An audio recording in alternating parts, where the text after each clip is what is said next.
Hello friends, good morning. Welcome to my amazing सा प्यारा सा channel Physics Universe.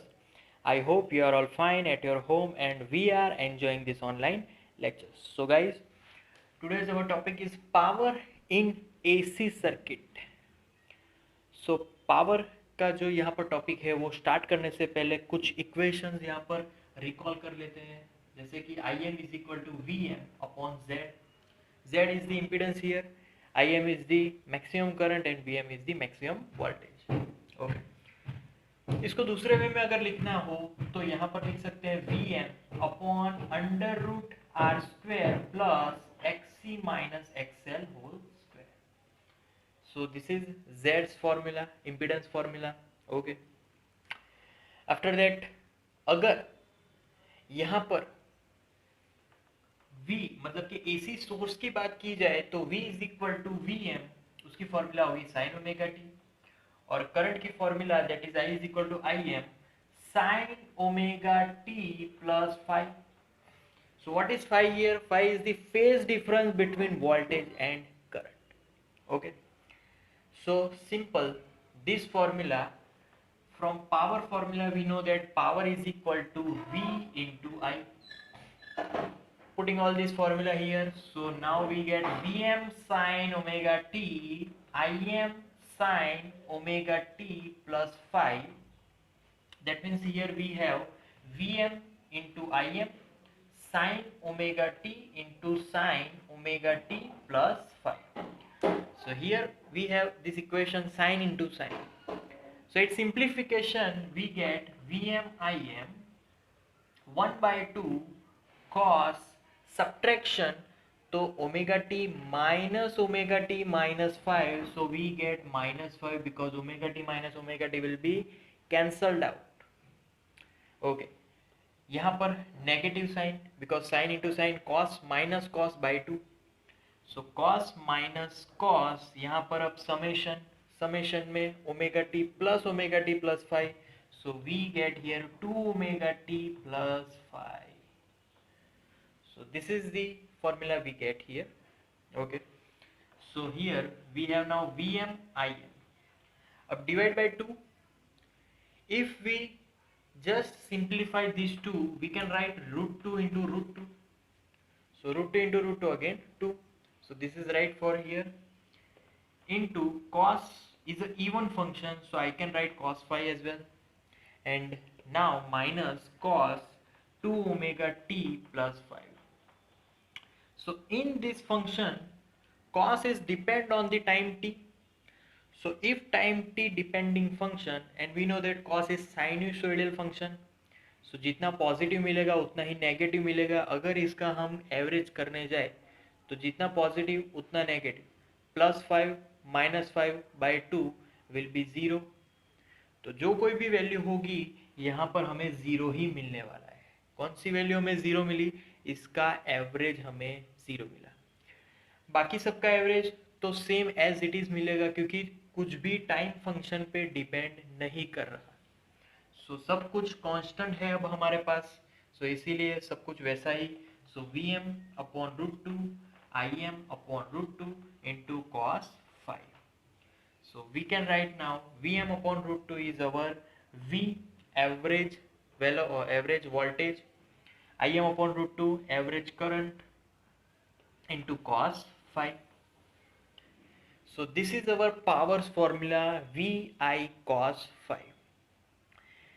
If we want to write another way, so उसको हम लोग लिख सकते हैं I square into Z, जो कि हम लोग पहले यहाँ पर R लिखते थे, but now we have resistance as impedance, so I square into Z cos phi. So this is our new power formula, and in this formula this cos phi is the power of our power. मतलब कि cos phi को हम लोग specially उसको denote करने वाले हैं, it is called power factor. तो एक नई टर्म आ गई यहाँ पर, cos phi पर्टिकुलरली हम लोग बोलेंगे उसको पावर फैक्टर. अब यहाँ पर जितना भी हमें पावर की वैल्यू मिलने वाली है, it is depending on this power factor, क्योंकि ये जो I है, Z है, this all are constant terms.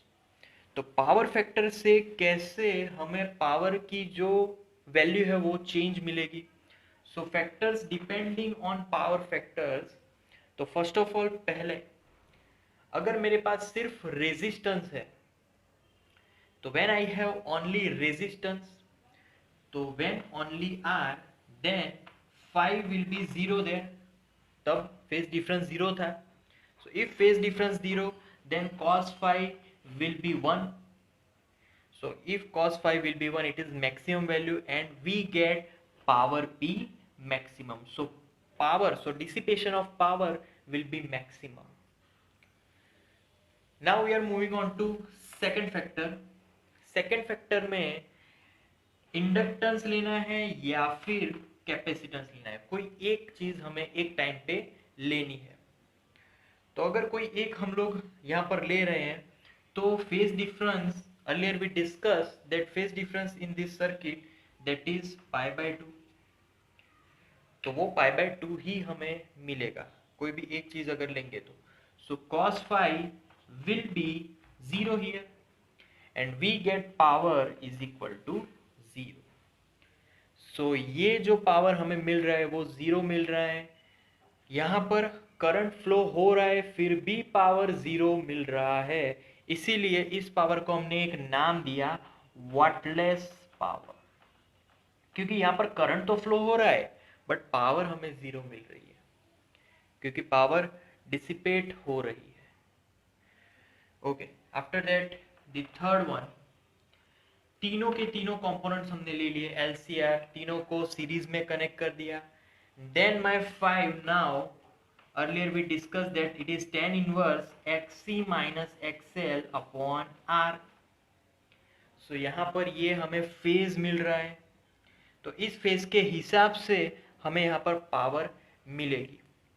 सो अगर मुझे यहाँ पर पावर फैक्टर फाइंड करना है तो cos phi is equal to, वहां पर आ जाता है एडजेसेंट अपॉन Z, तो ये हमारा पावर फैक्टर हो जाएगा इस टाइम पे जब कभी भी हम लोग LCR सीरीज सर्किट लेंगे उस टाइम पे।